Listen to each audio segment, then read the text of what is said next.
He came to Seoul's most exclusive bridal atelier to buy a dress for another woman. Instead, he found the one he'd spent 15 years trying to forget, standing 30 feet away, more beautiful than the ghost that haunted him, with a 14-year-old girl at her side who had his exact eyes. That one moment will unravel everything he built on the lie that she left him willingly. If you've been waiting for a story about power, betrayal, a father who arrives 15 years too late, and a woman who survived everything his world threw at her, this is it. Watch until the end. Hit that like button, and drop a comment telling me what city you're watching from. I want to see how far this story travels. Oh. The morning Ryu Jae-hyun walked into Atelier Seo felt like every other morning of his adult life.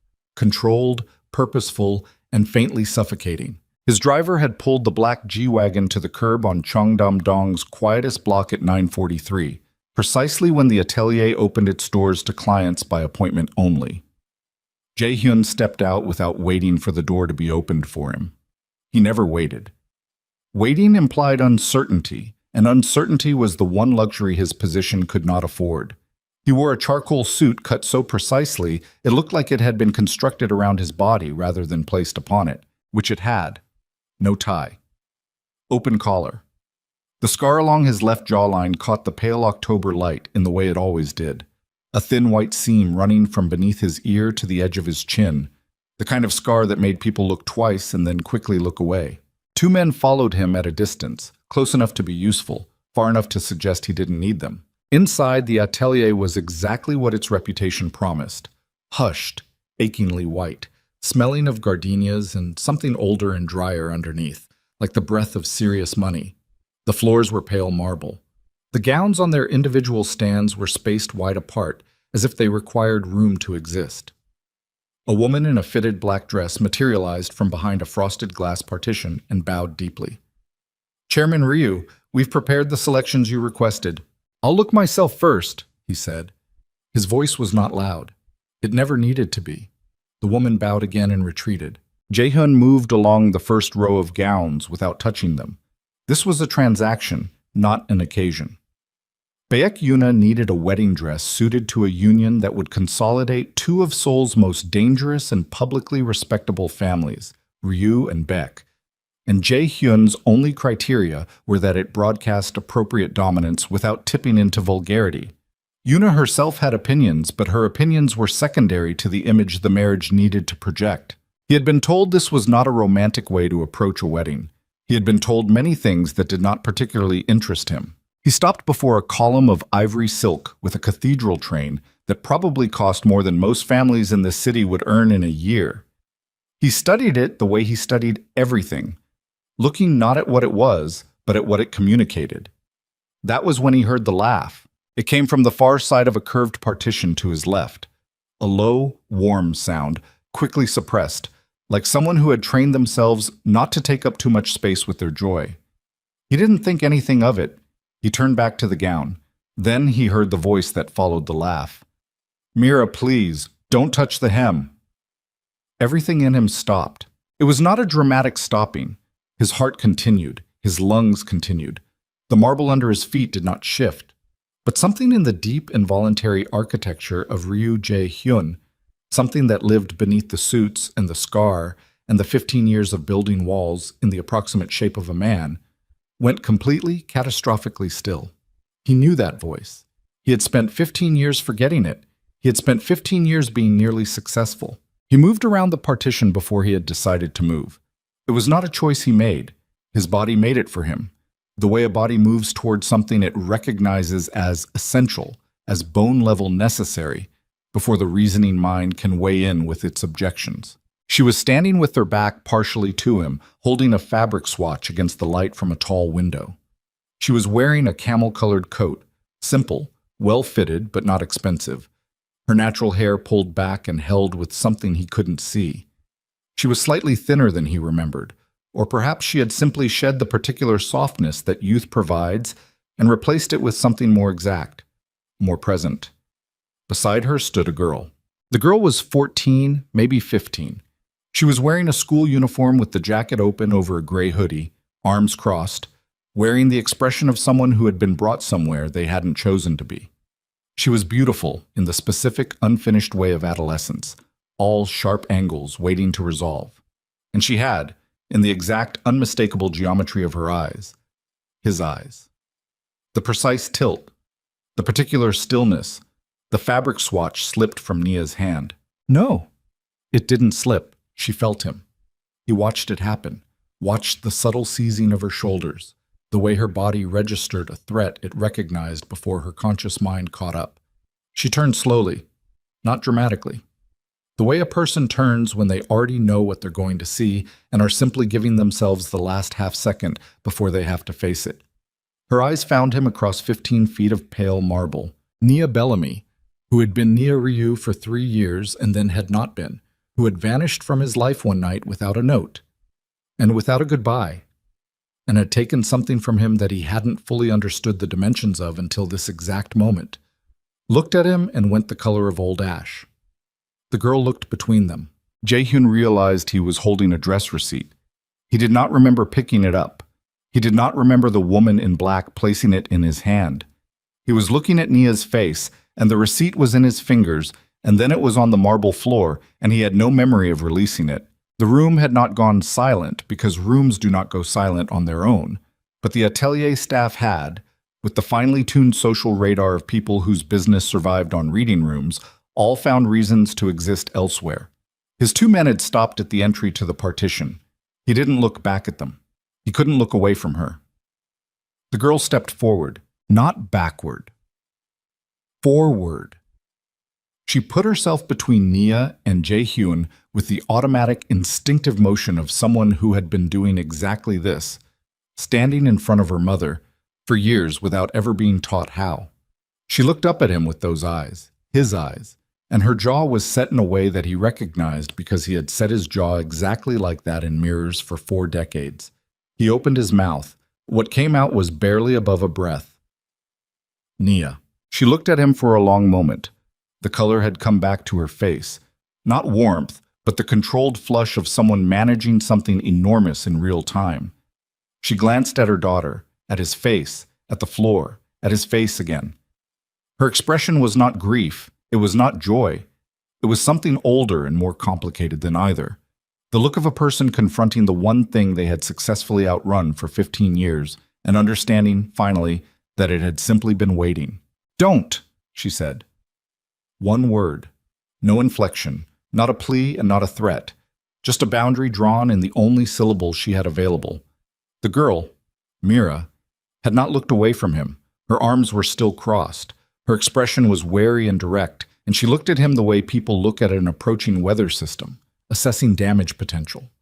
Jae-hyun looked at her eyes. He looked at her eyes and understood something that restructured every assumption he had built his last 15 years upon. He said nothing else.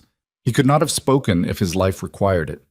He turned and walked back through the partition and across the white marble and out of the atelier's front door into the cold October air and stood on the sidewalk of Cheongdam-dong and breathed. His driver appeared at his shoulder. "Chairman? Not now." "Should I get in the car?" He stood on the sidewalk for another 90 seconds. The air tasted like exhaust and money, and the beginning of something he could not name and was not sure he would survive. Then he got in the car. He did not go home. He went to his father's office. The Ryu family building in Gangnam had been built in 1987 by Jae-hyun's grandfather to announce, in glass and concrete, the arrival of a family that had no intention of remaining invisible. Jae-hyun had occupied the top floor since his father's death 3 years ago. He rarely went to the sub-level floors, the administrative levels, the record levels, the archival rooms that held 30 years of business documentation in the form of files no competent attorney should ever see, and no one had ever been competent enough to take from them. He went now to his father's private storage room on sub-level 2. His father, Ryu Sung-jin, had been a careful man, brutal in the specific, accountant-precise way of men who understand that violence is only useful when it's cheaper than the alternative. He had kept records of everything. Jae-hyun had known this. He had also, until this morning, believed that he had reviewed everything relevant in the months following his father's death. He had been wrong. The sealed file was in a fireproof cabinet behind a wall panel that Jae-hyun knew existed because he had put it there himself. at his father's instruction when he was 22 years old. He had never been given the combination. His father had given it to him 3 days before he died, and Jae-hyun had written it down and put it in his wallet and had, for 3 years, not used it. He used it now. The file was not large. His father had been economical with documentation, only what was necessary, no more. Inside the folder were 11 photographs, a single-page typed document, and 3 bank transfer receipts. The photographs were surveillance shots, time-stamped. The first was dated 15 years ago, 2 months after Nia had disappeared from his life. She was visibly pregnant in it, standing outside a building he didn't recognize, not in Seoul. The image was grainy with distance and the resolution of a camera that had been positioned to observe without being noticed. She was carrying a bag over one shoulder and looking at something off-frame. And even in the poor quality of the photograph, even across 15 years and a two-dimensional rendering, the expression on her face was one that Jae-hyun felt in a physical location, somewhere below his sternum, a place that had been numb for so long he had assumed it was simply dead. She looked terrified, and she looked like someone who had decided to be terrified quietly, without troubling anyone with it. The typed document was 6 paragraphs. His father's voice, clipped, transactional, in every sentence. It outlined an arrangement made with Kwon Tae-oh, Jae-hyun's most trusted lieutenant and his father's longest-serving soldier. The arrangement was simple. Nia Bellamy, Jae-hyun's wife, was to be removed from Seoul without public incident. No violence. His father had underlined this with a single precise stroke, but permanently. Financial support for relocation. A signed document from Nia releasing her claim to the Ryu name and assets, obtained under circumstances the document was careful not to specify. Travel arranged to the United States. Contact prohibited. The final line of the document read, "She will agree. She has no other options." Jae-hyun read that line twice. He set the document down on the floor of the storage room and sat there for a moment with his hands on his knees, breathing in the cold smell of the subterranean space, the age and the dust, and the dry bureaucratic odor of things kept hidden. He had spent 15 years believing Nia left him. She had been taken from him. He had spent 15 years in the specific, corrosive grief of a man who believed he had been chosen against, who had watched the person he loved most decide that he was not worth staying for, and had absorbed that verdict like a sentence and lived inside it. He had become harder and more controlled, and had placed a measured distance between himself and any human being who tried to come close, not because he didn't want closeness, but because he had decided he was the kind of man who drove people away. His father had built that verdict. His father had planted it in the soil of Nia's removal and watched it grow into the man currently sitting on a concrete floor in a sub-level storage room, holding bank transfer receipts made out to Kwon Tae-oh for services rendered. Services rendered. He stood. He put the file back inside the cabinet. He closed it, locked it, and stood there with his hand flat against the metal surface for a moment that had no particular meaning except that he needed something solid under his palm. Then he went back upstairs and called his most discreet investigator and gave her one instruction: find out everything about Nia Bellamy's current life and have it on his desk by morning. Nothing intrusive, no contact, observation only. He sat in his office and watched the city below and did not think about the 14-year-old girl with his eyes. He tried not to think about the 14-year-old girl with his eyes. He failed. Nia Bellamy's apartment was on the 14th floor of a building in Mapo-gu that was clean and well-maintained and had a lobby with one security desk and an intercom system that was several models behind the current standard. The neighborhood was a specific kind of Seoul middle distance from glamour.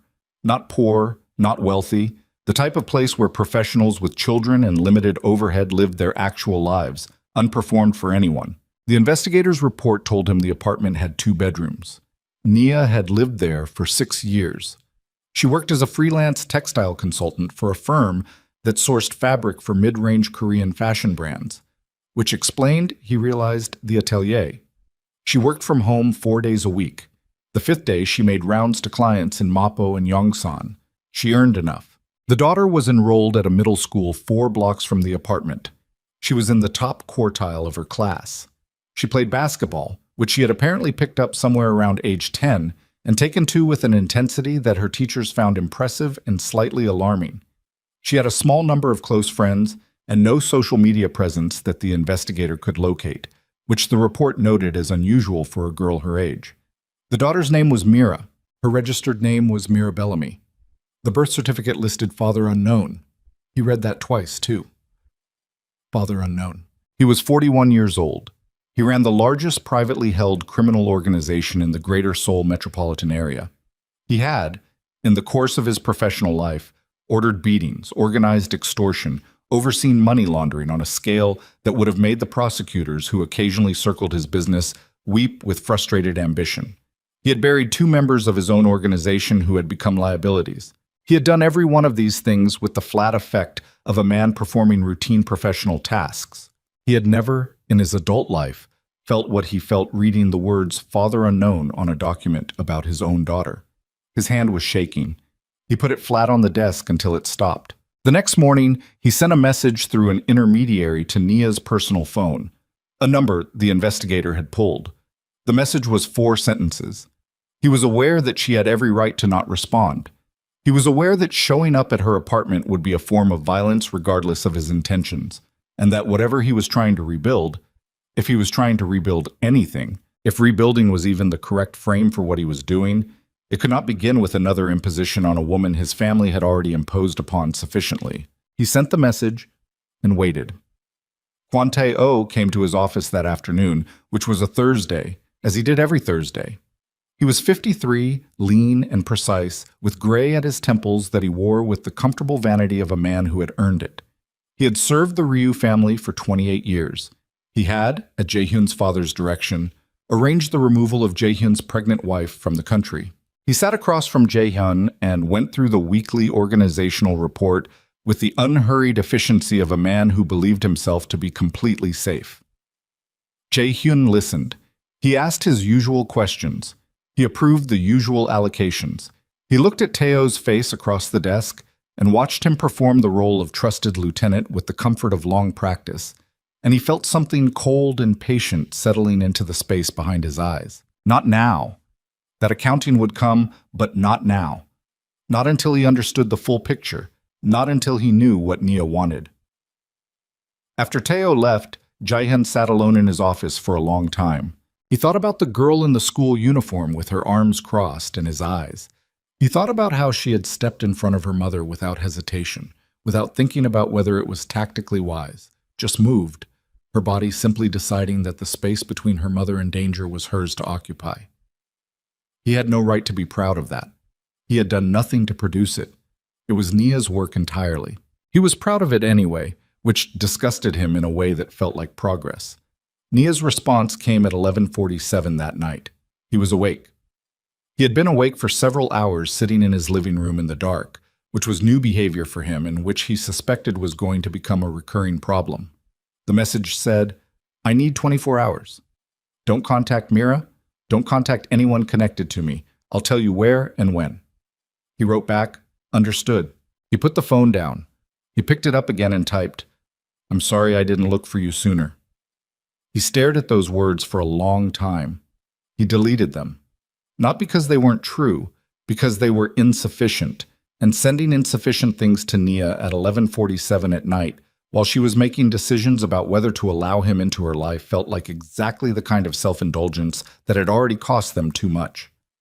He put the phone down. Outside, Seoul was doing what Seoul did, generating its steady, enormous noise, its light, its relentless forward motion. The Han River was 3 kilometers from his window. He had crossed it the night Nia disappeared. He had crossed it looking for her, not understanding that she was already gone, that the entire architecture of her absence had been built without his knowledge, that he was searching a city that had been carefully emptied of the one thing he was searching for. He had crossed the river and found nothing and come home and told himself that she had chosen to leave, because that was the only available story, the only explanation that fit the evidence he had been deliberately given. He had believed it for 15 years. He pressed his fist into the arm of the sofa and breathed. In the Mapogu apartment, 14 floors above a street she had made her own, Nia Bellamy sat at the small kitchen table with both hands wrapped around a cup of tea that had gone cold. She had been sitting there for 2 hours. She had checked on Mira twice, both times finding her daughter deeply asleep, one arm hanging off the mattress, utterly untroubled by the seismic event her mother was processing alone in the kitchen.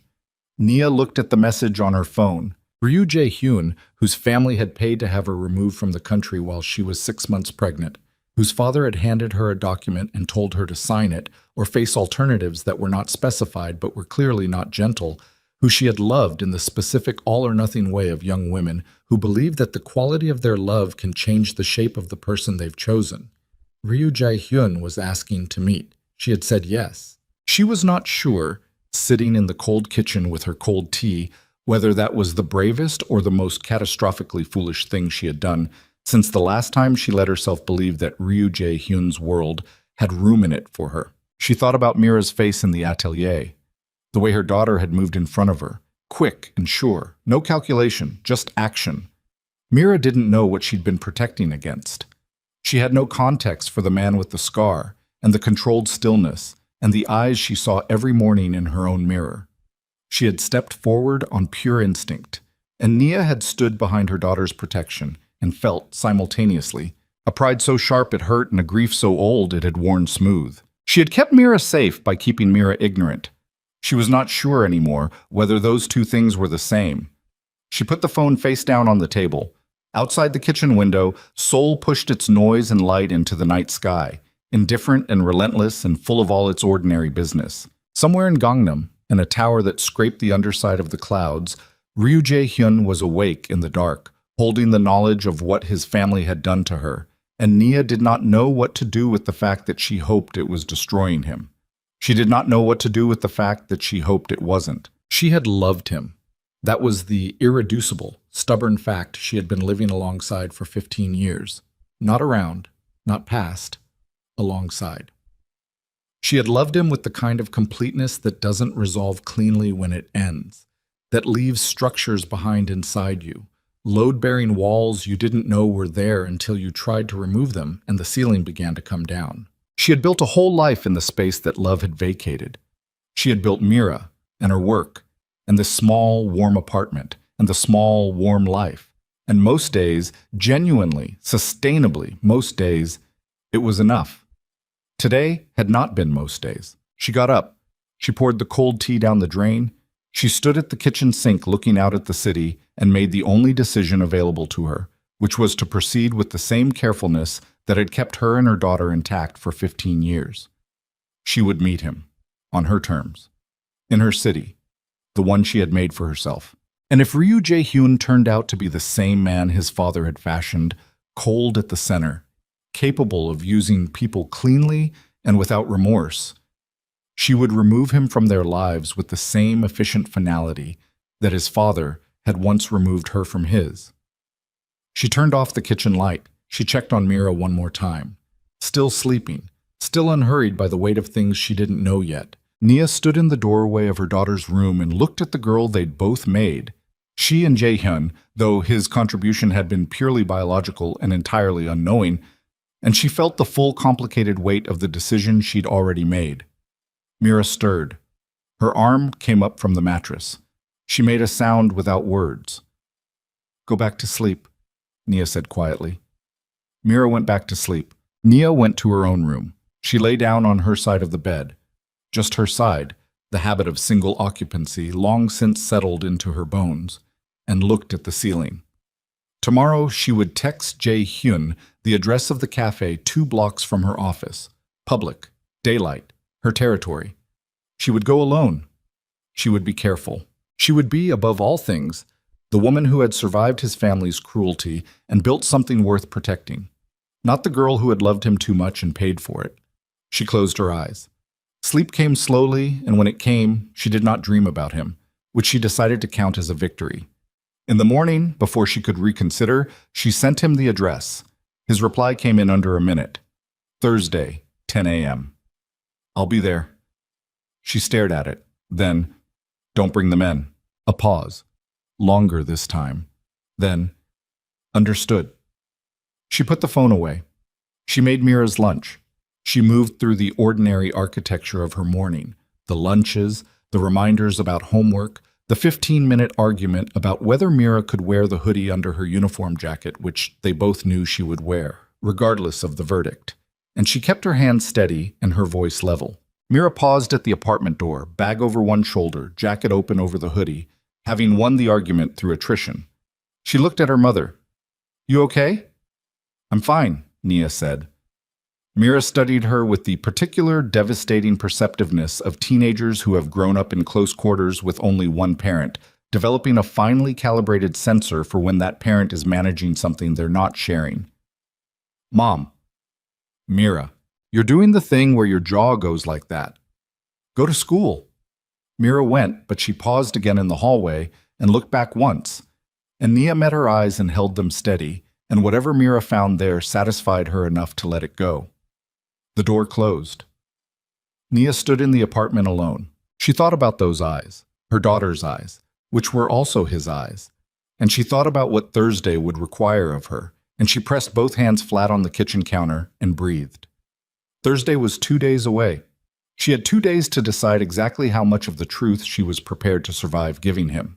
And Jae-hyun, across the city, was sitting in his office with his father's file open on the desk in front of him, reading the document again, reading the words she will agree she has no other options, and understanding, for the first time with the full weight of it, the exact dimensions of what had been stolen from all three of them. His phone buzzed. He looked down. "Teo, ready for Thursday morning briefing?" Jae-hyun looked at that message for a long moment. He thought about the photographs in the file. Nia, pregnant and alone, being watched from a distance by a man who had been paid to confirm her removal. He thought about Teo's careful, efficient face. He typed back, "Move it to Friday." He put the phone down. He opened his desk drawer and removed a single item, the document from his father's file, the typed 6 paragraphs with the single underlined line, and he set it in the center of his desk and looked at it. He had 2 days. 2 days before he sat across from the woman his father had broken their family to remove, with the knowledge of what had been done and no framework, none at all, for what came next. No leverage, no strategy, nothing in the extensive operational toolkit of Ryu Jae-hyun, one of the most feared men in Seoul, was of any use here. He was going to a cafe in Mapogu at 10 a.m. on Thursday with nothing but the truth and the ruins of an apology that no combination of words would ever make adequate. He was going anyway. He put the document back in the drawer.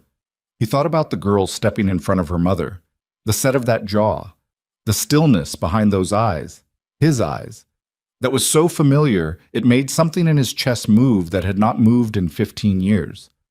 Father unknown. He was going to fix that. He did not know how, and he did not know whether Nia would allow it, and he understood with complete clarity that whether she allowed it was entirely her decision and not his. But he was going to try. That much he knew. He closed the drawer. He looked at the city. He began, for the first time in 15 years, to plan towards something other than power. Outside his window, Seoul moved as it always did, forward, indifferent, enormous, filled with people making terrible decisions and necessary ones, with love buried under concrete and ambition, with all the ordinary, unremarkable devastation of lives running alongside each other without touching. Somewhere in Mapogu, a girl was walking to school with her jacket open over her hoodie, already regretting neither argument, and somewhere between them, 15 years of absence was preparing to answer for itself. The cafe meeting hasn't happened yet. Jae-hyun doesn't know that by the time Thursday arrives, someone else already knows about it. Someone who has spent 15 years making sure Ryu Jae-hyun's attention never returned to the woman his family removed. And Kwon Tae-oh, who has kept this secret buried for 15 years, has just received a very troubling piece of information. He is not going to let Thursday happen without consequence. Thursday arrived gray and cold, the kind of Seoul morning that couldn't decide between rain and restraint, the sky sitting low and pale over Mapogu like a held breath. Jae-hyun arrived at the cafe 11 minutes early. He had told himself he wouldn't. He had told himself that arriving early was a form of pressure, that it changed the dynamic of the space before she even walked through the door, that he was trying, genuinely, for possibly the first time in his adult life, to not be the kind of man who arranged rooms around himself before the other person arrived. He had told himself all of this, and then he had told his driver to take the long route, and the long route had still deposited him on the corner of Naya's street with 11 minutes to spare. He stood outside for 4 of them. Then he went in. The cafe was small, warm, the kind of place that had been there long enough to have a personality. Mismatched wooden chairs, a chalkboard menu, the smell of something baking underneath the coffee. 3 other customers. A woman in her 60s reading something on a tablet. 2 university students sharing earphones over a laptop. Nobody who looked like they were watching him, which meant nothing, which he knew. He took the table in the far corner with his back to the wall. He ordered black coffee. He put his phone face down on the table and did not look at it. She walked in at exactly 10. Not 9:59, not 10:02. 10 o'clock precisely, which told him she had also been outside, waiting, letting the clock make the decision about when to enter. He filed that away without meaning to, the reflex of a man who had spent his life reading people and then felt immediately guilty for filing it. She was wearing dark jeans and a burgundy sweater, hair down today, a canvas tote over one shoulder. No coat, which meant she'd walked from close by. She scanned the room before she found him, and the scan was quick and professional. Exits, occupants, threats, which he recognized because it was the same scan he'd done when he walked in. She crossed the room without hesitation and sat down across from him. No hug. No handshake. She set her tote on the floor, folded her hands on the table, and looked at him. Up close, in daylight, she was... He searched for the word and found only true, which was not a useful word but was the only accurate one. She looked true. Like a person who had shed every performance and was simply, entirely herself, in a way that took up exactly as much space as she needed, and not 1 inch more. "You came alone," she said. "You asked me to." "I know what I asked. I'm noting that you did it." He wrapped both hands around his coffee cup. "Nia, don't start with my name like that." "Like what?" "Like it costs you something to say it." She looked at him steadily. "What do you want, Jae-hyun?" The question landed flat and direct. No anger in it, which was somehow worse than anger. Anger would have been familiar. This measured, dry-eyed directness was what 15 years of survival without him looked like, and it sat across the table from him and waited. "I found my father's files," he said. Something moved behind her eyes, very small. She did not look away. "Teo." He said the name carefully, watching her face. "And my father. The document. The photographs." Silence. The coffee machine behind the counter produced a brief mechanical shriek. Neither of them moved. "How long have you known?" she asked. 4 days. 4 days. She exhaled through her nose, a sound that was not quite a laugh. 15 years and 4 days ago. "I didn't know it existed. The file was sealed. I didn't..." He stopped. He could feel the shape of an excuse forming, and he cut it off before it finished. "I should have looked harder. I should have looked at all." She studied him. "What exactly did the file say?" she asked. He told her. All of it. The photographs, the typed document in his father's voice, the bank transfers to Teo. The underlined line. He told her without softening any of it because she had already lived it, and softening it would be an insult, would be for his comfort rather than hers. When he finished, she was looking at the surface of the table. "They told me you sent them," she said quietly. "Teo and the other one. I don't know his name, I never learned it. They came to the apartment at 6 in the morning. I was alone. They told me you knew, that you decided the marriage was a problem for the family, and you wanted it resolved quietly." She paused. "They had a document with your signature on it." He went very still. "My signature, or a very good copy of it." She looked up. "I was 26 years old and 6 months pregnant, and 2 men I'd seen in your house, at your table, were standing in my doorway at 6 in the morning telling me my husband wanted me gone. I wasn't in a position to authenticate paperwork." He thought about his father's note. She will agree. She has no other options. "Where did they take you?" "A hotel first, 2 days, then a flight to London. I had family there, a cousin. They knew that. They'd done research." She picked up the cup the server had set in front of her without her appearing to order, and he realized she must be a regular, that this was her place, her staff, her neighborhood. "They paid for the flight. They gave me an envelope of cash. They were very polite about all of it."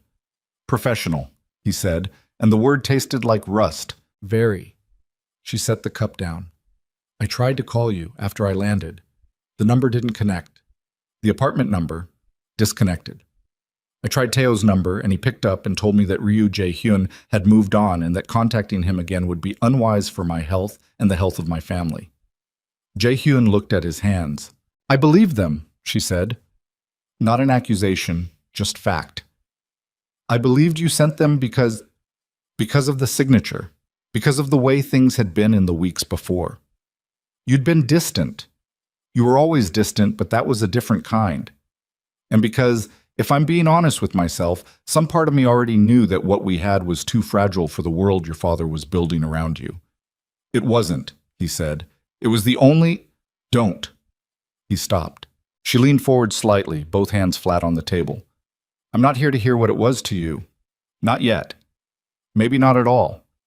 I'm here because you found the file and you reached out, and because Mira is going to deserve an explanation someday. And before any of that can happen, I need to understand what you want, specifically, from this conversation, right now. He met her eyes. I want to know if she's mine, he said. The silence stretched. You already know she is, Naya said. I want to hear you say it. She held his gaze for a long moment. Then, yes, she's yours. He breathed. He had known. He had known from the atelier, from that specific geometry of her eyes, from the jawline that his own bathroom mirror had shown him 40 years of mornings. He had known, and it had not mattered until the word yes from Nia's mouth made it real in a new way, in the only way that counted. Does she know anything? He asked. She knows her father and I were together a long time ago, and that it ended before she was born. She's never pushed hard for more. Nia's expression softened fractionally, involuntarily, the way a person's face changes when they're talking about something they love without reservation. She's very practical. She files it under resolved until she has a reason to reopen it. The atelier. She asked me about you that night. Nia looked at him directly. I told her you were someone I loved and someone I survived. She went back to her homework. Someone I survived. He absorbed that. What did she think of that answer? She thought it was incomplete. The ghost of something moved across Nia's face. She always thinks my answers are incomplete. She's right, usually. Jae-hyun looked at this woman across the table. This woman who had taken the full weight of his family's cruelty at 26 years old, alone in a foreign city, pregnant, and had built from that weight not bitterness, but a life, a daughter, a self that was entirely hers. And he felt something that had no clean name, that lived somewhere between devastation and a type of awe he had not previously associated with any emotion he was capable of. I want to meet her, he said, properly. Whenever you decide that's appropriate. On your terms. I'm not coming in here with demands. I know I don't have the standing for demands. No, she said. You don't. But I want to try, if you'll allow it. Whatever that looks like. Whatever pace. Whatever conditions. He paused.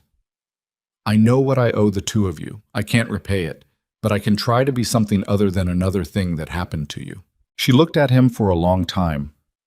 I'll think about it, she said finally. That's all I can give you right now. That's enough. She stood, picked up her tote, and looked down at him. Don't contact Mira directly. Don't show up at her school. Don't send anything to the apartment. If I decide there's a next step, I'll tell you what it is. Understood. She turned to go. Nia? She stopped. The wedding, he said. The bake arrangement. I need you to know that's your business, she said, without turning around. It's not mine. She walked out. He sat in the cafe for another 20 minutes without moving, his coffee gone cold, watching the door she'd gone through, thinking about the word survived and the word try, and the specific quiet way a person's face changes when they talk about their child. He left a tip that was too large. He walked outside into the gray Mapogu morning. His phone had 6 messages. He ignored all of them. He started walking, which was not something he did, and moved through streets he didn't know well, past dry cleaners and convenience stores and a woman hanging laundry from a 3rd-floor window. And he let the city exist around him without processing it, just walked through it, processing other things. He had been walking for 17 minutes when his phone rang. The number was one he recognized but did not expect. Beck Yuna. He stopped on the sidewalk and looked at it for 2 rings, then answered. Chairman Ryu. Her voice was precisely calibrated, composed, formal, with something running under the formality that he clocked immediately as urgency being controlled. "Miss Bake, I need to speak with you, not through the usual channels, privately." He said nothing for a moment, reading the texture of her voice. He had met Yuna 4 times. The 2 formal family dinners where the parameters of the alliance had been discussed, one meeting with attorneys, one public event where their association had been photographed for the purposes of announcement. She was 28, educated in London and Paris, the only child of Chairman Baek Dae-won, who was powerful in the specific way of men whose power was publicly structured as legitimate business and privately structured as everything else. She was intelligent, and she knew how to perform deference while practicing none of it. "Say it," he said. A pause. "My father knows about the woman and the girl." The sidewalk, the woman's laundry overhead, the specific, immediate stillness of a threat made visible. "How?" "He has people. He has always had people." Another pause. "He found out about the atelier. Someone on staff, I don't know who. He had them in 4 days." Jae-hyun turned and began walking back the direction he'd come. Faster. "What is he planning to do with it?" "He wants to use it, publicly." Her voice was careful, each word measured. "He believes that if the woman's history is made visible in the right way, through the right press contacts, it will embarrass the Ryu name sufficiently that you'll have no leverage to exit the alliance. He wants the illegitimate daughter story in the tabloids before the end of the month. He wants her name, the girl's name, Mira." He thought, Mira, walking to school 4 blocks from her apartment, basketball shoes, hoodie under her jacket, filing things under resolved until she has a reason to reopen them. "Why are you telling me this?" he said. Silence. Then, "Because he also plans to use it against me. If I don't cooperate with the timeline he's set, he'll adjust the story to include my prior knowledge. Make me complicit." Another pause, shorter. "I'm not interested in being my father's instrument, Chairman Ryu. I never have been. This marriage was always his plan, not mine." He processed this quickly. "What do you want in exchange?" "A clean exit. For both of us. From the alliance, from the engagement. Something my father can't reframe as my failure or your betrayal. Something that leaves us both standing." Her voice remained level, but underneath the level he could hear it. The particular tension of a person who has been inside a trap long enough to have mapped all its walls. "I have documentation. Things my father doesn't know I have. His financial arrangements with the press. His arrangements with certain members of the Ryu organization. Twa am zeminitan." He stopped walking. "Teo," he said. "Among others." He stood on the sidewalk with cars moving past him and the gray sky pressing down and the full shape of it assembling in his mind. Baek Dae-won and Tae-oh, the old alliance, the old money, the old machinery that had exiled Nia and was now preparing to turn that exile into a weapon. "Send me what you have," he said, "encrypted, the channel my attorney uses. By tonight." A breath. "The girl, she doesn't know?" "No." "Then you have very little time." She paused. "I'm sorry. For my family's involvement in the original, in what happened to the woman and her daughter. I didn't know the full extent until recently. I want that on record, even if only between us." He said nothing for a moment. "Noted," he said finally. The call ended. He stood on the sidewalk in Mapogu and looked at his phone and thought about the chain of events, the atelier, the file, the Thursday cafe, and now this, and understood that what he had believed was a private crisis, a reckoning between himself and Nia and the ruins of 15 years, was not private and had never been going to stay private because nothing in his world stayed private, because he had built his entire life inside a structure where every personal vulnerability was also a strategic liability, and the people around him had always known that and had always been positioned to use it. He called his head of security. "I need a protective watch on an address in Mapogu, discreet, rotating, starting tonight." He gave the address. "The occupants are not to know it's there. No contact, no approach. Observation and intervention only if there's a direct threat." "Understood. Duration?" "Until I say otherwise." He ended the call. He thought about calling Nia. He thought about what she had said. Don't contact Mira. Don't show up at the school. If I decide there's a next step, I'll tell you what it is." He thought about what she would do with the information that Chairman Beck already knew her name and her daughter's name and was preparing to put both in the press. He thought about what she deserved, which was the truth, given to her immediately and without management. He called her. 3 rings. 4. Jae-hyun. Her voice was flat, wary. "There's a problem," he said. "I need to tell you something. Not over the phone." A pause. "How serious?" He looked at the gray sky. "Serious enough that I'm asking you to see me again today." Another pause. Longer. He could hear her breathing. Not panicked breathing, controlled breathing, the kind that costs something to maintain. "Same cafe," she said. 2 hours. She hung up. He put the phone in his pocket and stood there and thought about Teo's calm, precise face across the Thursday morning briefing table, and about his father's document, and about the underlined sentence, and about the way a machinery built over decades continues to operate long after the men who built it believe it's been retired. The machinery was still running. It had been running all along, and it was turning now toward Nia and Mira, and the question of whether Jae-hyun could stop it before it reached them was not a question he was willing to leave. He got to the cafe 40 minutes early this time, and didn't pretend otherwise. He took the same corner table. He ordered nothing. He sat with both hands flat on the surface and watched the door and thought about machinery, the specific patient machinery of men like his father and Baek Dae-won, who built their power not from single decisions but from systems, from the slow accumulation of leverage and dependency in sealed files, from the understanding that a man could be controlled most efficiently not through direct threat but through the people he loved. They had always known about Nia. That was what he kept returning to, sitting in the warm cafe with the chalkboard menu and the mismatched chairs. They had always known. Baek Dae-won's move was not a discovery. It was a deployment. The information had been sitting in reserve for the right moment, and the right moment was now, when Jae-hyun had made the mistake of being seen in the same room as her, when the atelier staff had reported back to whoever they reported back to, when the sealed architecture of his family's oldest crime had suddenly, irreversibly acquired daylight. He was sitting there thinking this when his phone buzzed. Not Nia, his head of security. He answered. "We have a problem at the Mapo address." He was standing before the sentence finished. "What kind?" "A vehicle. Black sedan, no plates, been sitting on the opposite block for 40 minutes. Our people spotted it on the second rotation. It's not ours, and it's not police." "Occupants?" "2, possibly 3. We can't confirm without closer approach, and you said no contact." He was already moving toward the door. "Pull back 1 block. Don't spook them. Is she inside?"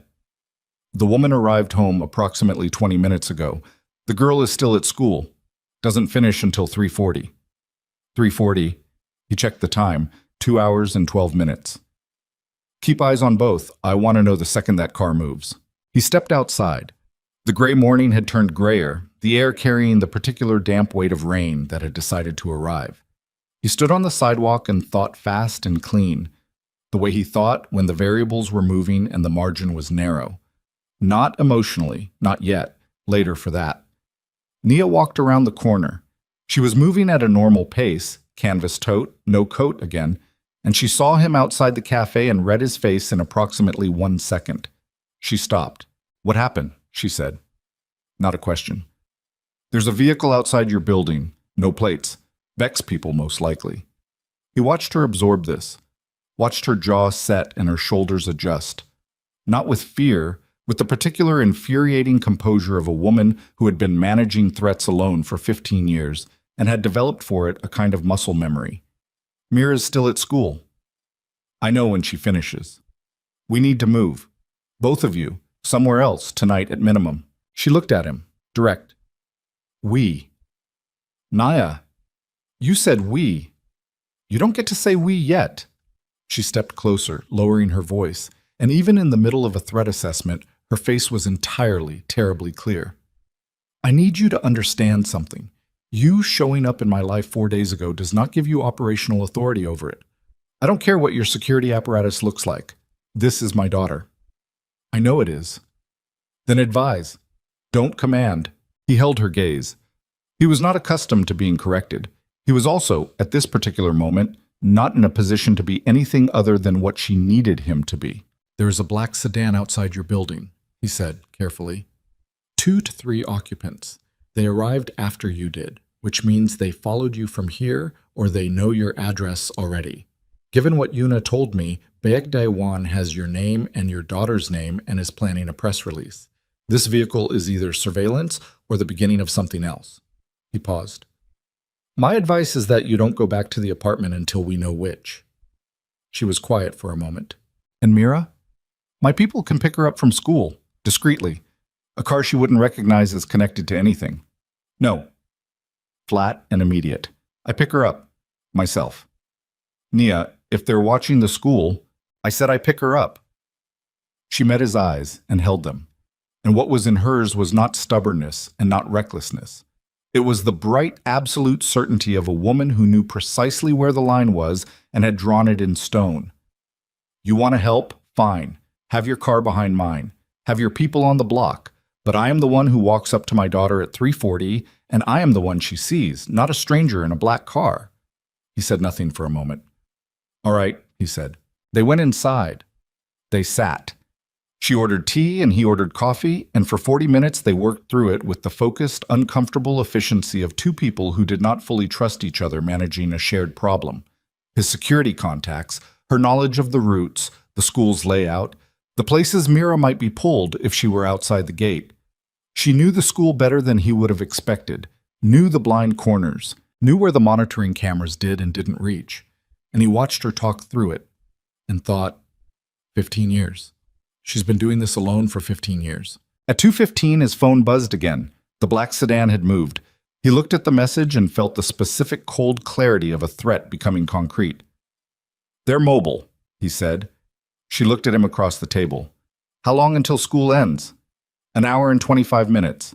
She stood up and picked up her tote. Then we leave now. They went. His car fell in behind hers. A nondescript silver vehicle she'd arrived in, the kind that disappeared in Seoul traffic. And he sat in the back of the G-Wagon with his phone in his hand and tracked his security team's updates as they moved through the city. The black sedan had gone north, toward the school district, not toward the apartment, toward Mira. He called his team lead. I need 4 people at Mira's school, plain clothes, now. Already moving. He looked out the window at the city passing. The ordinary afternoon city, the streets full of people going about the business of their lives, entirely unaware that somewhere in the gray October traffic, a machinery built by old men with sealed files was turning toward a 14-year-old girl who didn't know her last name was wrong. Nia's silver car moved through traffic 2 lengths ahead of him, steady, no hesitation. He thought about what Yuna had said, things my father doesn't know I have.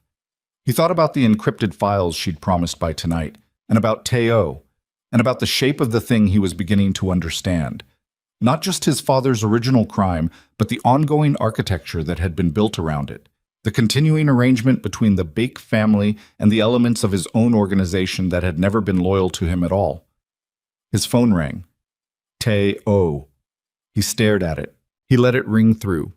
He watched the call end, and then he called Yuna. She picked up on the second ring. The files, he said.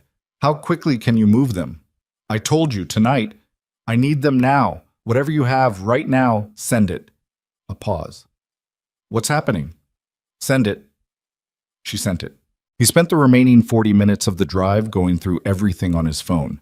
Yuna's documentation, assembled with the careful, meticulous patience of a woman who had been preparing an exit for longer than he'd realized. Bank records, communications, a series of meeting logs that charted in dry, transactional language, the relationship between Baek Dae-won and Kwon Tae-oh going back not 3 years, not 5 years, but 14. 14 years. 1 year after Nia's removal. He read the earliest entry twice, a meeting at a private club in Gangnam.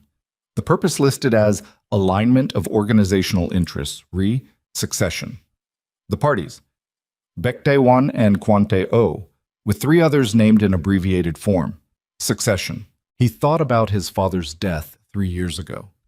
He thought about the illness, sudden, aggressive, the kind that moved fast enough that there had been no time for the questions a more suspicious son might have asked. He thought about Tae-oh at the funeral. standing at his shoulder, steady and precise, and full of the composed grief of a man who had served the family for decades. He thought about the sealed cabinet, the file, the document. His father had used Teo to remove Nia, but Teo had then, 1 year later, made an independent arrangement with the Beck family. The loyalty had been for sale the entire time. His hands were not shaking. He was surprised by this.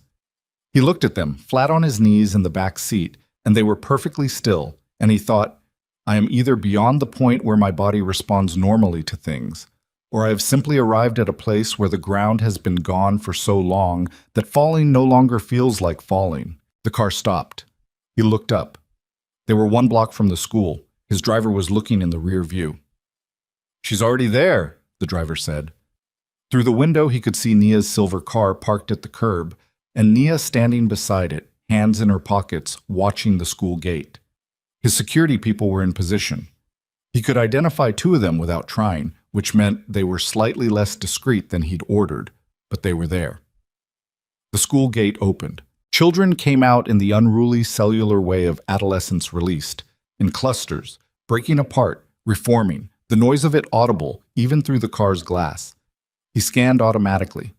Mira came through the gate 4 minutes after it opened. She was taller than he'd registered in the atelier.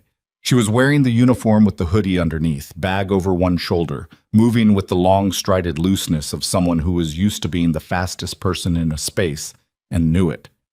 She was talking to another girl, gesturing at something, and then she looked up and saw Naya, and the gesture stopped mid-motion. She crossed to her mother quickly. They exchanged something, a few words. Nia's hand briefly on the side of Mira's face, Mira's expression shifting from surprised to alert to the particular focused stillness of a teenager who has just been told that normal has been suspended. They got in the car. The silver car pulled out. He told his driver to follow. The black sedan did not appear. His team reported it had stopped 3 blocks from the school and had not approached. Surveillance only, for now. He relayed the instruction to maintain distance and keep tracking. They drove for 20 minutes to a hotel in Yongsan that Jae-hyun kept a permanent suite in under a corporate name. Not associated with Ryu directly, clean, one of 4 such arrangements he maintained for exactly these circumstances. The circumstances being when the version of his life that was supposed to be contained had become dangerously uncontained. Nia met him in the lobby. Mira was beside her, backpack still on, arms crossed in the specific architecture of a teenager who has been told some things and not others and is conducting a silent assessment of the situation. She looked at Jae-hyun with those eyes, his eyes, and said nothing. He said nothing either. He looked at Naya. The suite is on 17, he said. 2 bedrooms. My people have the floor. Nia nodded. She put her hand briefly on Mira's shoulder and steered her toward the elevator. Mira went, but she looked back at him once. Not hostilely, evaluatingly. The look of a person filing new data. He watched them go. Then he went to the business center off the lobby, which was empty at this hour, and he closed the door and stood in the fluorescent quiet and allowed himself 60 seconds to feel the full, unmanaged weight of what he now knew. Teo had not simply carried out a 28-year-old order. Teo had built a parallel structure around that original crime, had used it as foundation material, as leverage over the Becks, and through the Becks, over the evolving machinery of Jae-hyun's own organization. The man Jae-hyun had promoted, trusted, consulted, brought into every significant decision of the last 15 years, had been operating inside a separate allegiance the entire time. And his father's death, he stopped that thought. He was not ready for it. He put it away in the same sealed place he'd been putting things all day, things too large for the current moment, and he breathed through the pressure of it, 60 seconds. Then he called his attorney. I need you to prepare 3 things, he said, tonight. He laid it out. The dissolution of the Beck-Ryu engagement, the legal documentation for immediate asset protection for 2 individuals he would name, and a separate document establishing the process for formal paternity recognition. His attorney was quiet for a moment. Paternity recognition, the attorney repeated. You heard me. The child is mine. Yes. He looked at the wall. Tonight, all 3. I'll be in touch with the encrypted files Bake Yuna sent. He ended the call. He went upstairs. He knocked on the suite door. Nia opened it. She had taken her coat off. Mira was visible through the interior doorway, sitting on the bed in the larger room, shoes off, doing something on her phone with the absorbed focus of someone determined to perform normalcy in an abnormal situation. "Can I come in?" he said. Nia studied him. "What happened?" "There's more. I need to tell you all of it." She stepped back. He came in. He sat in one of the chairs at the small table by the window. Nia sat across from him. She didn't call Mira in, and he didn't ask her to. He told her about the 14 years of documentation, about Tayo and the Bayeks, about the meeting logs, about the thing he had not yet said aloud to anyone, which was the shadow it cast over his father's death, the question that lived there, enormous and unanswered. Nia listened. She did not interrupt. Her face was controlled throughout, but he watched the small tells, tot, the way her breath shifted at the Teo duration, the way her hands moved once and then stilled when he got to the implied question about his father. When he finished, she was quiet for a moment. Then, "You think Teo—" "I don't know. I'm not prepared to say it yet. But the timeline is—" "Yes." She exhaled. "Yes, the timeline is—" Silence. "He's going to move," Jaehyun said. "Now that I've found the file, now that the Bakes know I know, Teo can't let this proceed. He can't let me complete a paternity recognition. He can't let Mira become a documented heir that changes everything he's built." "Because it legitimizes her," Nia said. "Because it legitimizes her, and it shows the Ryu organization that the last 15 years of my father's decisions, and by extension Teo's position, were built on a fabrication." She looked at her hands. "What are you going to do?" she asked. He thought about the question. He had been building toward an answer all day, through the cafe and the files and the drive to the school and the 60 seconds in the business center, assembling it piece by piece from the rubble of every assumption he'd held about his own life. "I'm going to burn it down," he said. "All of it. The Beak Alliance, Teo's position, the arrangement my father made. I'm going to do it publicly, in front of the organization, in a way that can't be walked back or reframed." He paused. "But I can't do it before he moves. And he's going to move fast because he has to." From the other room came the sound of Mira shifting on the bed, the soft thump of a phone being set down. Then her voice, even and direct, carrying through the open doorway without any particular attempt at discretion. "I can hear you, you know." Nia closed her eyes briefly. Jaehyun looked at the doorway. Mira appeared in it a moment later, sock feet on the carpet, arms crossed, backpack abandoned but posture unchanged. That specific load-bearing stillness. She looked at her mother first, then at Jaehyun, and her expression was not frightened, and it was not angry. It was the expression of someone who had been filing things under resolve for 14 years and had just been given the key to the cabinet. "Who are you?" she said. Not to Nia. To him. The question landed in the room and sat there. He looked at Nia. Nia looked back at him, and in her eyes was something that was not permission and not refusal. It was the particular devastating neutrality of a woman placing a decision exactly where it belonged, which was not with her. He looked back at Mira. He thought about the document. Father unknown. He thought about the girl stepping in front of her mother in the atelier, automatic and sure, without a single calculation. He thought about 15 years of father unknown and everything that phrase had built in its absence. The discipline, the basketball, the incomplete answers, the jaw set exactly like his in the morning mirror. He thought about the kind of man who answers a question like this by, he said, "My name is Ryu Jae-hyun. I'm your father." The words came out flat and undecorated, the way he said everything that mattered. Not because he lacked feeling, but because feeling, in this family, had always lived underneath the words rather than in them. He watched Mira's face.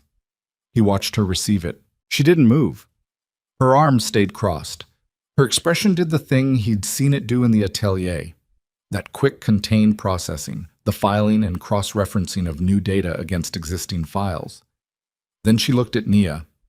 Nia met her daughter's eyes and did not look away, and did not offer anything except presence. Steady, there, the unbroken fact of herself. Mira looked back at Jae-hyun. "Okay," she said. Not okay like she was fine with it. Okay, like she had received the information and was placing it somewhere and was not going to perform a reaction for anyone's benefit. She uncrossed her arms, turned, and went back into the bedroom, and a moment later they heard the soft sound of her lying down on the bed. Nia let out a breath so slow and controlled it was almost not audible. Jaehyun looked at the doorway where Mira had been standing. That's how she does it, Nia said quietly. She processes alone. Don't chase her in there. I wasn't going to. Good. She looked at him. You told her the truth. You told me to, in the atelier, with your eyes. He paused. I listened. She looked at him for a long moment. Then she stood and walked to the window and stood there with her arms wrapped around herself, looking out at the Yongsan night. Neither of them said anything for a while. His phone buzzed. He looked at it. His team lead, the black sedan, is back, parked outside the hotel. He stood. They found him anyway. How they'd found him. Which car? Which route? Which of his own people had fed the information? Was a question for later. Right now it was simply a fact. They were here, which meant the window for controlled action had just closed. He typed back, how many vehicles total? Vehicles. The response came in under 10 seconds. 3, 1 front, 1 rear, 1 on the cross street. Minimum 6 occupants confirmed. Not surveillance, not intimidation, containment. He put the phone in his pocket and looked at Nia's back. We need to move, he said. Now. She turned. She read his face. She didn't ask questions. She went directly to the bedroom doorway. Mira, shoes on. We're leaving. From inside, where? Shoes first. The sounds of movement. Jaehyun was already at the room's safe, removing the secondary phone and the cash he kept there, pulling on his jacket. He called his attorney. The documents. Filed 20 minutes ago. Electronic record is time-stamped. Good. He paused. If I don't contact you by morning, activate everything. Silence on the line, then. Understood. He ended the call. Mira came out of the bedroom with her shoes on and her backpack on her back, expression composed and watchful. She looked at her mother, at Jaehyun, at the deliberate speed with which both adults were moving. How serious, she said. Jaehyun looked at her. Serious, he said. She nodded once. No performance. She was ready. They moved. The hotel had 3 exits beyond the lobby. A service corridor that ran to a loading bay on the cross street, a parking structure connected by a second-floor walkway, and a staff entrance off the kitchen that opened onto a narrow service alley. Jaehyun knew all 3 from the years of using this building as a safe address. The cross street was covered. The parking structure would be the second place anyone positioned properly would watch. He called his team lead as they moved through the service corridor, the air changing from hotel warm to the cold industrial smell of a working building's back infrastructure, some pipes, rubber, the distant sound of kitchen equipment. I need the alley clear. 2 minutes. I don't have 2 minutes. 90 seconds. He kept moving. Behind him, Nia moved quietly and quickly, one hand not touching Mira's back, but hovering near it. Not grabbing, not gripping, just there. Mira kept pace without instruction, her long stride eating the corridor in the same efficient way she probably covered a basketball court. They reached the kitchen staff entrance, a steel door with a push bar. He looked at his phone. His team lead. Alley clear. Vehicle at the far end, passenger side door open. He pushed the bar. Cold air and rain hit them. The rain had finally decided, coming down in the thin, persistent way of Seoul autumn, the kind that was more wet than heavy. The alley was narrow and smelled of kitchen waste and city drainage, and the particular anonymous smell of Seoul's back corridors, the unglamorous infrastructure of the city going about its functional business. The vehicle was there, a gray van, nothing on it, a man he recognized behind the wheel. They moved toward it, 20 meters, 15. Mira was between him and Nia, not complaining about the rain, not asking questions, moving. 10 meters. The alley entrance on the near end filled with a figure. Not running. Walking. The deliberate, unhurried walk of a man who knows the geometry of the situation and is comfortable in it. Kwantai O. He was wearing a dark coat, collar up against the rain, both hands visible and empty. A deliberate display. The body language of someone communicating that the current confrontation was not about immediate violence, but about something worse. about the kind of power that doesn't need to raise its hands to make its point. He stopped 10 feet away. He looked past Jae-hyun at Nia, then at Mira, then at Jae-hyun. Chairman Chum, he said. The word was a performance. 53 years of precision. Jae-hyun stopped moving. Behind him, he heard Nia's steps slow and stop, and then her hand was on Mira's arm, firm and still. Tae-oh, Jae-hyun. Hyun said. Rain. The van idling at the far end, the thin, persistent sound of water on concrete and metal. You should have called me, Tae-oh said. When you found the file, I would have explained. Explained what? Context. He tilted his head slightly. Your father made decisions under circumstances you don't fully understand. The woman was a liability. Not personally, structurally. The Beck Alliance required my wife, Jae-hyun said. Call her what she is. Tae-oh looked at him. Something shifted in his expression. Not guilt. Nothing so human as guilt, but a recalibration. He had miscalculated the temperature of this. Your wife, he said, who you had been married to for 3 years with no family approval, no structural purpose, my pregnant wife. Jae-hyun took one step forward. Who you drove to a hotel and handed a document with my forged signature and told her I wanted her gone. Who you put on a plane alone 6 months pregnant with a cash envelope and a threat. Tae-oh's expression remained level. It was handled cleanly. You said those exact words to me once, about a different situation. I thought I understood what they meant. He was close enough now to see the rain on Tae-oh's coat, the precise dampness of it, the particular stillness of the man's hands. My daughter is 15 meters behind me. Tae-oh glanced past him at Mira. Jae-hyun watched where the man's eyes went and felt something cold and absolute settle into the center of his chest. The specific, structural coldness of a decision being made. She can't be recognized, Tae-oh said. You understand that. The documentation you filed tonight, my attorney called. It cannot stand. It destabilizes the organization. It opens the question of your father's estate. I know what it does. Then you understand why I'm here. I understand exactly why you're here. Jae-hyun looked at him. Walk me through the rest. My father's death. Tell me I'm wrong. Silence. Rain. Tae-oh looked at him for a long moment, and what lived in that look was neither confirmation nor denial. It was the look of a man deciding how much truth the current situation required. The look of someone calculating whether the truth, at this stage, was a weapon or a liability.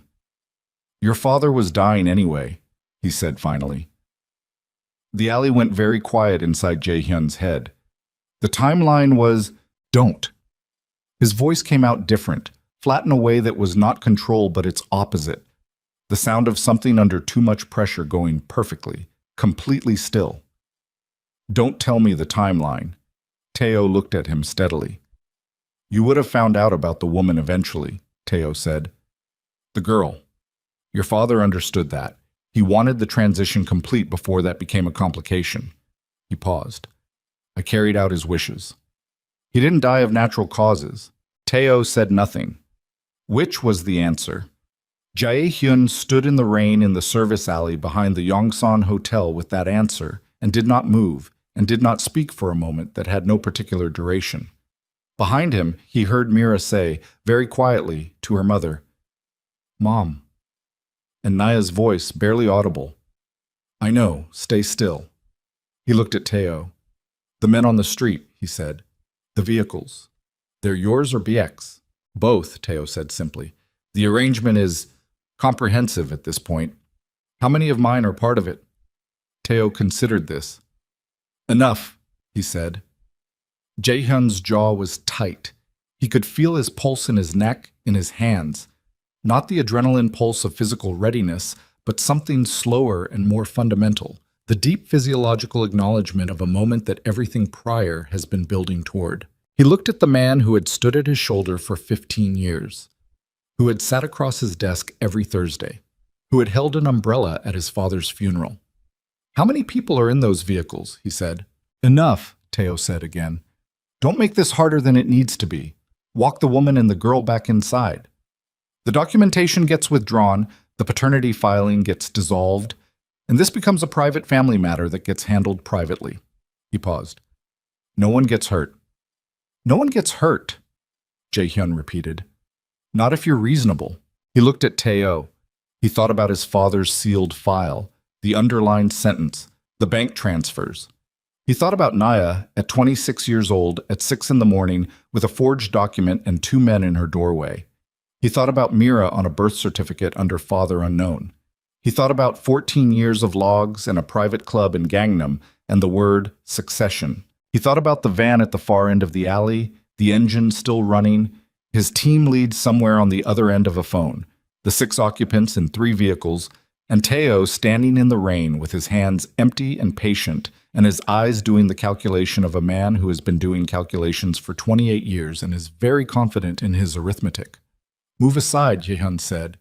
Tae-oh blinked, once. Jae-hyun, move aside. I have 6 men. I have a recording. Jae-hyun reached into his jacket and held up his phone, the screen lit, the timestamp running. This conversation. From the moment you walked into the alley, your voice, your words, your explicit acknowledgement. He paused. Say his name again. Say my father's name and what you did. Tae-oh's expression changed. For the first time in 28 years of knowing this man, Jae-hyun watched something move across Kwon Tae-oh's face that was neither precision nor control. It was the specific, involuntary expression of a man who has made an error. That's not admissible. In what court? Jae-hyun said. I'm not talking about court. I'm talking about my organization. The men in those vehicles, half of them grew up in the Ryu structure. They knew my father. They knew him before you arranged the timeline. He kept his eyes on Tae-oh's face. Play this for them. What do you think they do? Silence. Rain. Tae-oh looked at him. Something was shifting in the geometry of the alley. Not physically, not yet, but in the invisible architecture of the situation, the way a room's atmosphere changes in the seconds before something breaks. Then, from the street end of the alley, not Tae-oh's end, the far end, beyond the van, came a sound. Footsteps. Multiple. Moving fast. Tae-oh's gaze moved fractionally to the right. Jae-hyun turned his head. His team lead and 2 others were coming up the alley from the street end, moving in the quick, purposeful way of people arriving rather than positioning. Tae-oh took 1 step back. Don't, Jae-hyun said. Tae-oh stopped. The rain came down. The van idled. The 3 men from Jae-hyun's team reached them and fanned out and held positions without touching anyone, reading the room with the professional efficiency of people who had been doing this for a long time and knew exactly what holding a position looked like. Jae-hyun looked at Tae-oh across the narrowing distance. Your vehicles are going to leave, he said. Right now. You're going to call them off, all 3. And they're going to leave this block and you're going to step to the side of this alley and watch me put my daughter in that van. He held the phone steady.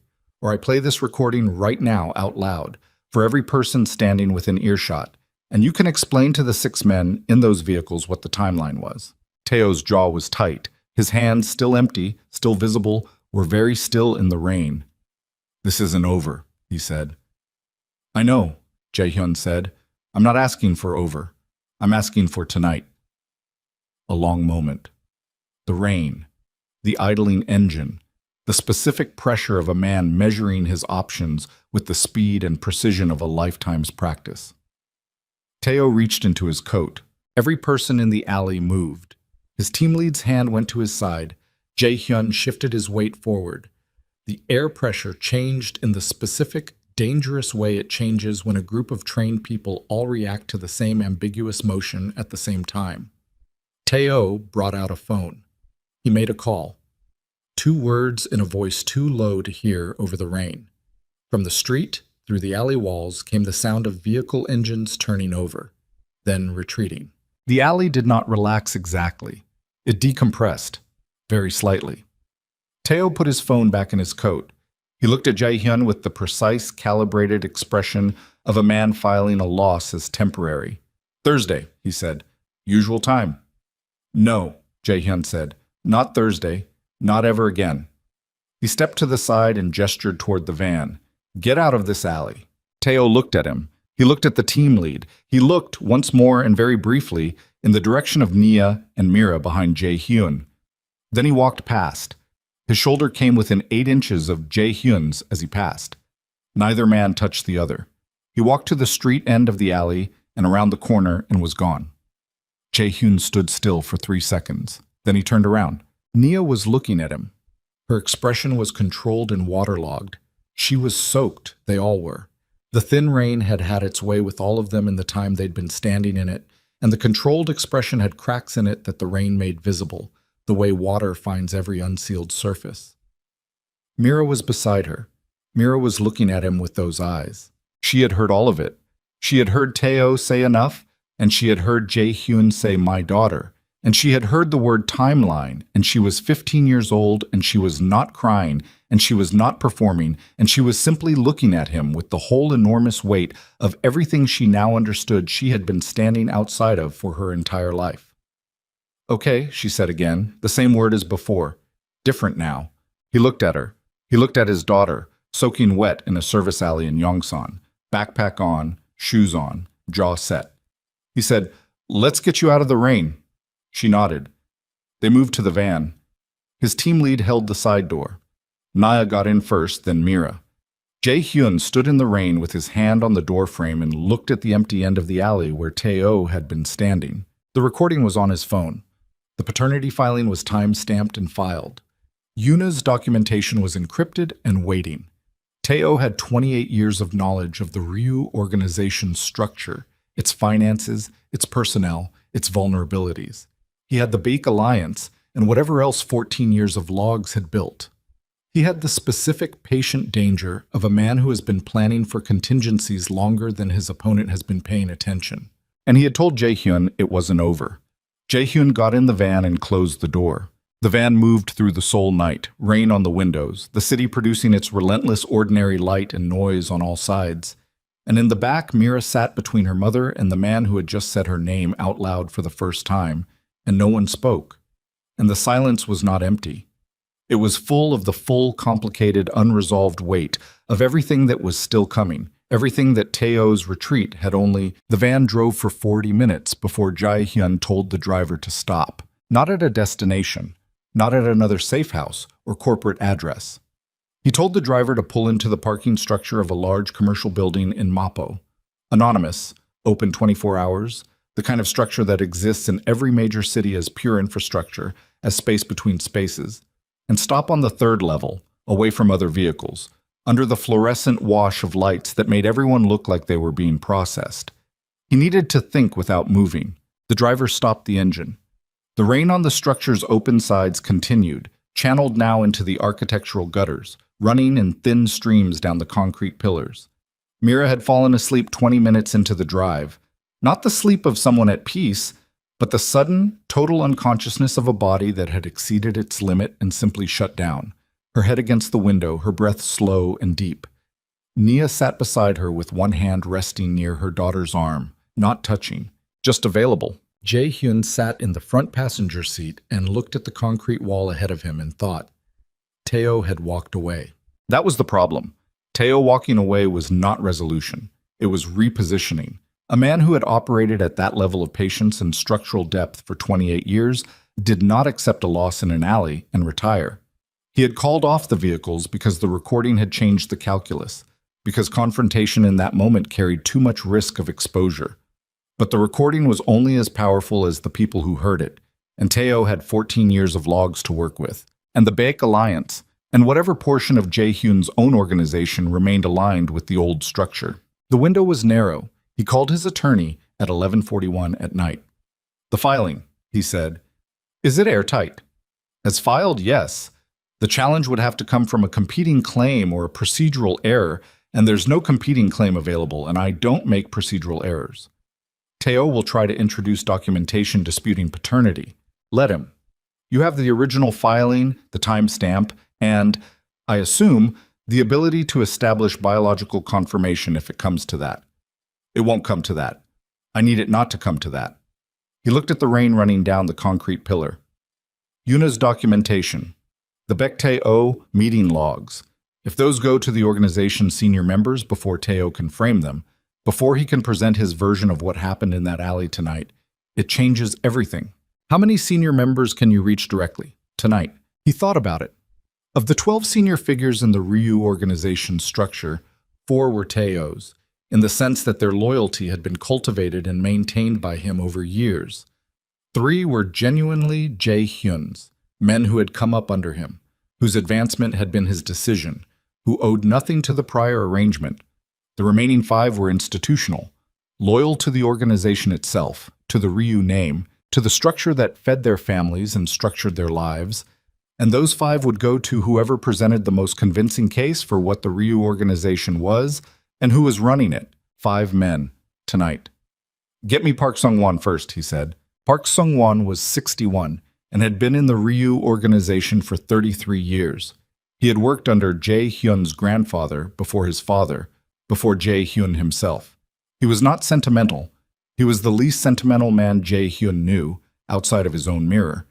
But he was, in the specific way of men who had served a structure long enough to become part of its foundation, genuinely loyal to the idea of the thing rather than to any individual within it. He would care about what had been done to the succession. He would care about Teo's arrangement with the Becks.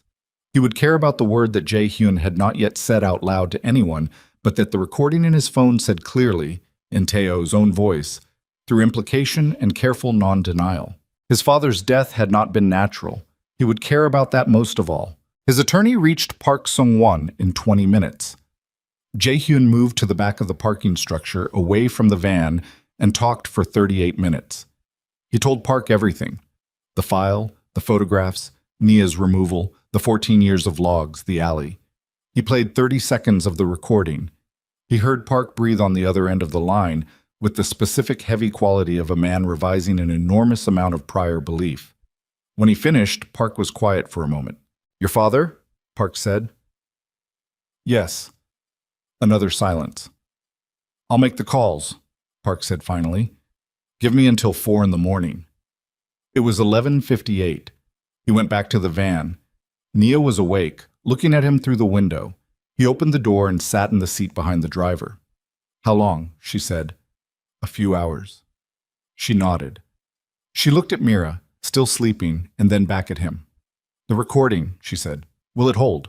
"It doesn't need to hold legally. It needs to hold organizationally. It needs to be enough for the right people to make the right decision before Teo can move." She processed this. "And if they don't?" He looked at her. "They will." "You don't know that." "No," he said. "But Park Sung-won has been loyal to the Ryu name for 33 years, and the recording says what it says." He paused. "It'll hold." Nia looked at him for a long moment, not with trust exactly, but with the specific careful attention of a person assessing the reliability of a variable they can't control. "I want to go home," she said quietly. "I want to take Mira home and put her in her own bed. That's what I want." "I know." "Tell me when it's safe to do that." "I will." She looked out the window at the rain and the concrete and the fluorescent light. "She heard everything," Nia said. "In the alley. She's 15.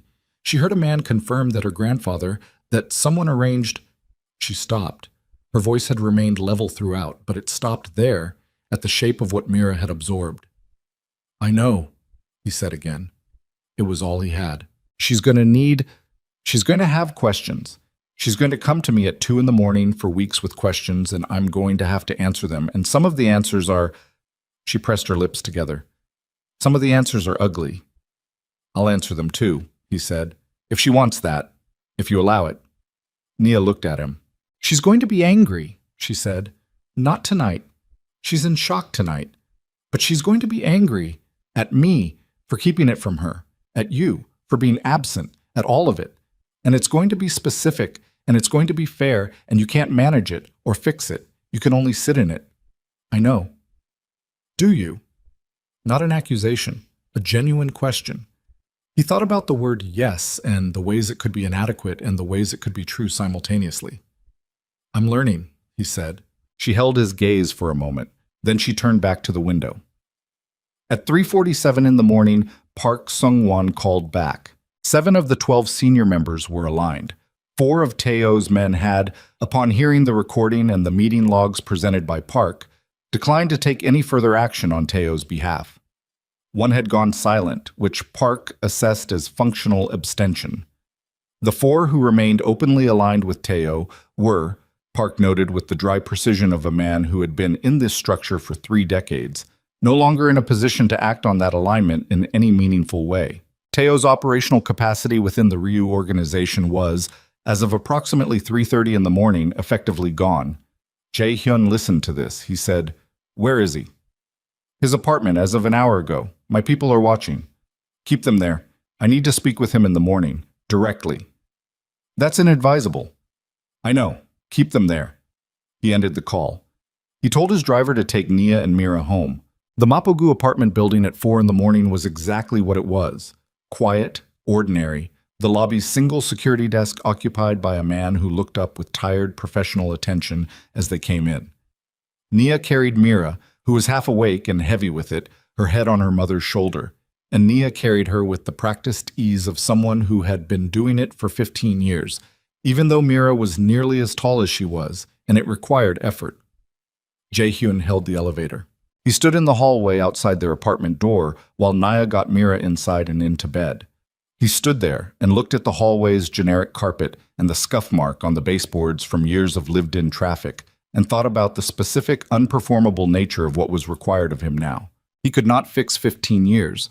He could not restore what had been taken. He could not give Mira back the knowledge of who she was that she had deserved from the beginning. He could not give Nia back her 20s, her pregnancy, the years of building a life alone in a foreign country, the 6 in the morning, and the forged signature and the cash envelope. He could not do any of it. He could only be, from here, something other than the shape of an absence. Nia came back to the door. She looked at him in the hallway. Neither of them said anything for a moment. "Go deal with the rest of it," she said finally. "Deal with Teo. Deal with whatever needs to be dealt with. And then," she paused, "come back, to this door, and we'll figure out what comes after." He looked at her. "You'll let me," he said, not assuming, asking. "I'm considering it." The ghost of something moved across her face, not a smile, but the possibility of one, held in reserve. "Don't waste the consideration." He didn't touch her. He nodded once and turned and went back to the elevator. He met Tae-oh at 8 in the morning at the Ryu building. Not the penthouse, the third-floor conference room, neutral ground inside Jae-hyun's structure, with Park Sung-won present and 2 others, and no pretense about what the meeting was. Tae-oh came. He was precise and composed and dressed as he always dressed, and he sat across the table from Jae-hyun with the expression of a man who had spent the night recalculating and had arrived at a number he didn't like but could accept. Jae-hyun put the recording on the table between them, the phone screen up, the timestamp visible. "You're going to resign," Jae-hyun said. "Every position, every title, every formal and informal role in this organization. Today in writing, with your signature, your actual signature on the document." Teo looked at the phone. "And if I don't?" The recording goes to every senior member simultaneously, with the meeting logs, with the timeline of my father's illness, with everything Baek Yuna provided. He paused. "I think you know what that produces." Silence. The conference room's air conditioning ran its low mechanical note. "You can't prove the illness," Teo said. "I don't need to prove it. I need to introduce the question. In this organization, in this structure, a question like that has its own velocity." He looked at Teo. "You know that better than anyone." Teo was quiet for a long time. He looked at the phone. He looked at Park Sung-won. He looked at the wall. Then he looked at Jae-hyun. "Your father believed he was protecting you," he said. "The woman, the girl. He believed it was a liability. You couldn't see clearly because you were—" "Don't," Jae-hyun said. "He was trying—" "I know what he was trying." His voice remained level with effort. "I know exactly what he believed he was doing. And I know what he actually did. And I know what you did with the space his decisions created." He leaned forward slightly. "I'm not interested in his intentions. I'm interested in your signature. Today." Teo looked at him. Something in the man's face settled. Not defeat. Kwon Teo was not built for the performance of defeat, but a recognition. The specific recognition of a man who has assessed the room fully and accurately and understands that the thing he has lost was lost before he sat down. One condition, Teo said. You're not positioned to have conditions. One. His voice was even. The organization doesn't move against me directly. I walk away. No retaliation from the structure. He paused. I'm 60 years old. I'm tired. I want to be tired in peace. Jae-hyun looked at him. He looked at this man who had sat at his shoulder for 15 years, who had been with him at his father's funeral, who had told Nia at 6 in the morning that the man she loved wanted her gone. He looked at this man who had, in the cold transactional architecture of his own logic, believed he was maintaining a structure worth maintaining and had done monstrous things in service of that belief.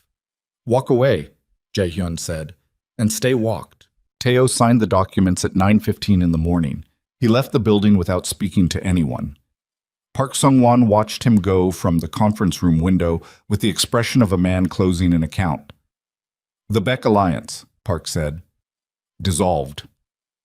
Yuna is managing her father's situation with her own documentation. I've been told Chairman Beck will be occupied with certain legal and organizational matters in the coming weeks. Park nodded slowly. The girl. Mira, Jae-hyun said her name deliberately, correcting the category. Her documentation is filed. It'll be formalized within the month. Park looked at him. He was 61 and had seen 33 years of this structure, and he had the specifically weathered face of a man who had stored a great deal without processing it, and right now something was moving through that weathered surface. Your father, he said. Yes. He was... Park stopped. Tried again. I followed him for 22 years. I know. I didn't know. About the woman. About any of it. I know that too. Park was quiet for a moment, then, what do you need from me now? The same thing you've always given the Ryu name, Jae-hyun said. Stability, continuity, and the understanding that what's being asked of this organization going forward is different from what was asked before. Park looked at him for a long time. Different how? Jae-hyun thought about Nia in the hallway at 4 in the morning. About Mira's jaw. About the specific irreducible weight of the word try. Better, he said. Park held his gaze. Then he nodded once, with the slow finality of a man making a decision that will cost him nothing he isn't willing to spend. 6 months later, Kwon Tae-oh was in Jeju. He had a small house. He did not contact anyone connected to the Ryu organization. He lived the specific, muted life of a man who has been stripped of his context and is learning, late, what remains when the context is gone. The Beck situation resolved itself in the way these things resolve, not cleanly, not satisfyingly, but completely. Chairman Baek Dae-won faced legal difficulties relating to certain financial arrangements that Yuna's documentation had made available to specific prosecutors. Baek Yuna exited the engagement and the family arrangement and relocated to London, where she had been educated and where she had, it emerged, maintained a life that was entirely her own.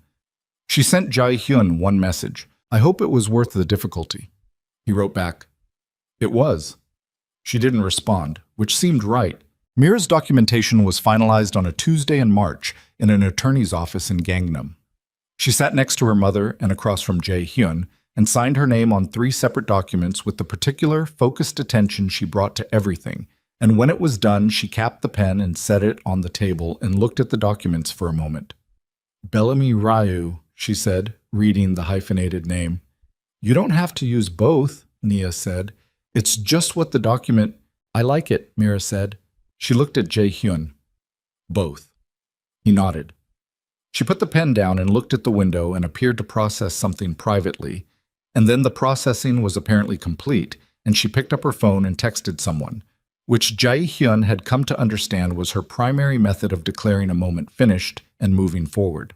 The anger had come, as Naya had predicted it would. It came 3 weeks after the alley, on a Sunday morning, and it was specific and articulate and fair. Mira sat across from him in the Mappo apartment kitchen, the first time he'd been allowed into that space, and she told him exactly what his absence had cost her, in the specific, unadorned way she told people everything. She didn't yell, she didn't cry. She held his gaze and said, You were a question I had to pretend wasn't a question. And that's something you did to me before you even knew you were doing it, and I'm telling you because I think you need to know it. He had sat in it. He had not explained or justified or contextualized. He had said, I know, I'm sorry. And then he had said nothing else, because nothing else was available. She had looked at him for a long moment after that. Then she had said, okay, and picked up her phone. He had driven home and sat in his car in the parking structure of his Gangnam building for 20 minutes before he could make himself go inside. He attended her school debates from the back row. He never told her he was coming. He would arrive, find a seat in the back where he could leave quietly if needed, and watch her take the opposing team apart with the specific, systematic pleasure of someone who genuinely enjoyed the mechanics of argument. She was very good. She knew it and didn't perform knowing it, which was better than being good. He never bought her anything. Nia had told him, early, that Mira would receive gifts as attempts to purchase standing, and that purchasing standing was not available to him, and attempting it would set everything back. He brought food sometimes to the apartment when he was invited. Not gifts, just the things that needed to be carried when you were coming to someone's table. He learned what Mira didn't like, which was most sweet things and anything with a texture she described as wrong. He remembered this. Nia did not make it easy. He had not expected her to. She made it possible, which was different and harder, and the only version he'd earned.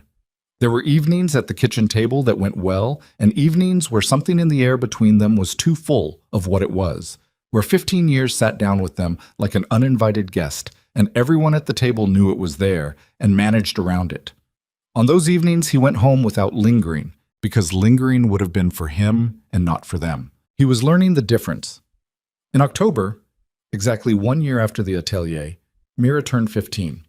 Nia called him on Thursday morning. He answered on the first ring. Dinner, she said. Saturday, 7 o'clock. Okay. Don't bring anything. Okay? A pause. Mira wants you there. Another pause, shorter. I want you there. It was the first time she had said that. Not permitted, not allowed, but wanted. He registered the difference in the specific internal way of someone receiving something they had stopped expecting and needed a moment to hold.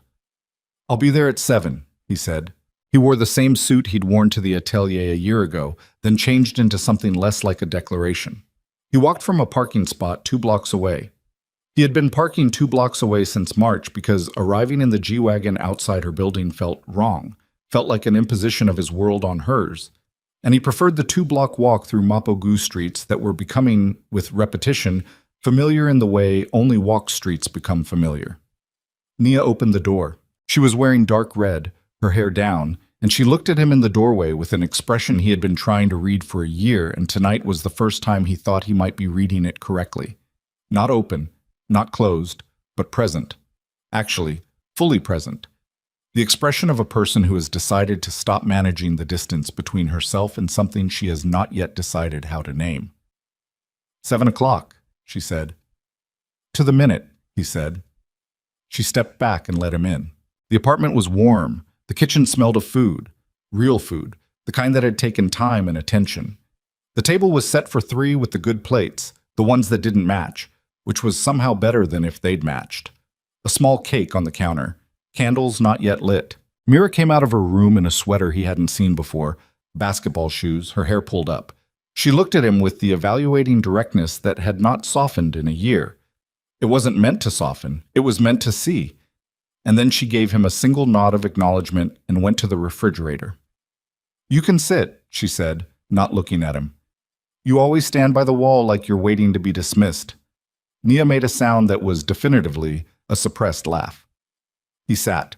Dinner was the 3 of them at the small table in the warm kitchen, the city outside doing what it always did, the rain that had been following this family for a year having finally decided tonight to stay away and leave the sky clean and dark above Mapogu.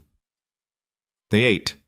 Mira talked about a tournament, regional 2 weeks out, and she had opinions about the opposing team's defensive rotation that she delivered with the focused confidence of someone who had done the analysis and trusted it. Nia asked questions she already knew the answers to because she liked hearing Mira explain things.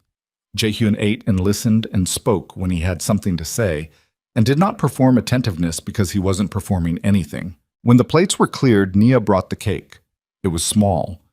The kind of cake that was made for 3 people and didn't pretend otherwise. 15 candles. Mira looked at it with the expression of someone who had publicly outgrown caring about candles on cakes and had privately not outgrown it at all. Nia lit the candles. Mira looked at them. The light moved across her face, his eyes, his jaw, and something else that was entirely and only hers. Something built from 15 years of Naya and basketball and wrong-textured food and answering her own questions and carrying her mother's secrets and filing things under-resolved until they weren't. She raised her glass. It was water. The gesture was entirely Mira. The slight ceremony of it, the deliberateness, the refusal to be unself-conscious about something she meant. To Mom, she said, who never gave up. Nia looked at her daughter. Her face was very still in the candlelight, the particular stillness of a person experiencing something too large for expression. And to Appa, Mira said, looking at Jae-hyun. The word landed in the room. Appa. Not his name, not the man. Appa. The word that contained a relationship, a role, a decision she had made privately, and was now making public in the specific, irreversible way Mira made all her decisions, which was by stating them plainly and not looking away. He looked at her. Who's trying? She finished. He didn't speak. He was not sure he could have. He looked at his daughter across the birthday cake, and the candles threw their small light between them, and the word she had said was still in the air of the kitchen. He picked up his glass. His hand was not steady. He was aware of this, the slight, involuntary tremor of a hand that had been steady through recordings and alleys and sealed files and 38-minute calls and parking structures. Steady through everything because being steady was the thing he did, the thing he had built himself around, the architecture of his entire adult life. It was not steady now. He held the glass anyway. He held it with both hands if he needed to. He held it until the tremor passed, and then he raised it to meet theirs, and the 3 glasses touched over the birthday cake with its 15 candles. Nia looked at him above the glasses. Her eyes were bright, not with tears, with the specific wakeful brightness of a person who is fully in a moment and knows it and is choosing not to look away. Happy birthday, she said to Mira. Mira blew out the candles. The kitchen went dim and warm and quiet, and the city outside went on as it always did, and the Korean Mafia boss who had walked into a bridal atelier 1 year ago to buy a dress for another woman sat at a small table in a Mapogu apartment and breathed. And the breath was not controlled and not performed and not managed. It was just breath. His daughter cut the cake.